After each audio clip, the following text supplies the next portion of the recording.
In this video, you'll learn how to create and configure a Ninja form in WordPress. By following the steps outlined, you will be able to install the plugin, create a form, adjust its settings, and embed it into your website effectively. Start by installing the Ninja Forms plugin.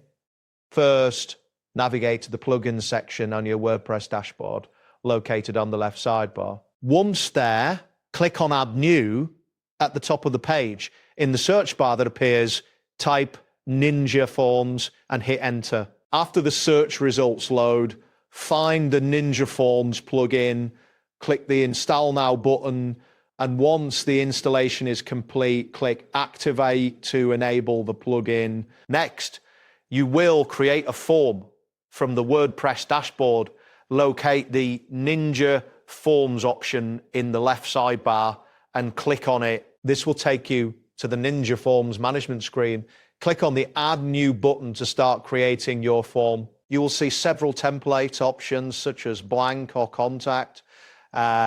Choose a template that fits your needs. After selecting a template, you can add fields to your form by dragging and dropping elements like name, email, and message from the left panel to the form area. Once you have arranged your fields as desired, click the Publish button to save your form. After publishing your form, it's important to configure the form settings. Click on Emails and Actions in the Form Builder interface. Here you can set up the email confirmation to determine who will receive the submissions.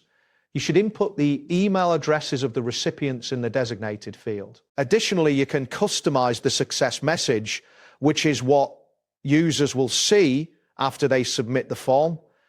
If you need to redirect users to a different page after submission, this option is also available in the same settings area. Now, you can embed the form onto your website. To do this, navigate to the page or post where you want to add the form. Click on Edit to open the block editor. In the editor, click on Add Block and search for Ninja Forms. Select the appropriate form from the list that appears. Alternatively, you can use a shortcode to embed the form. Simply type Ninja_form ID =1 with the actual ID of your form. Once you've embedded the form, click Update or Publish to save your changes to the page. That completes the process of creating and configuring a Ninja form in WordPress. You can now view the form on your website and test its functionality to ensure it works as expected. It's important to monitor submissions and make any necessary adjustments to your form settings based on user feedback. And there you have it. Thanks for watching. See you soon.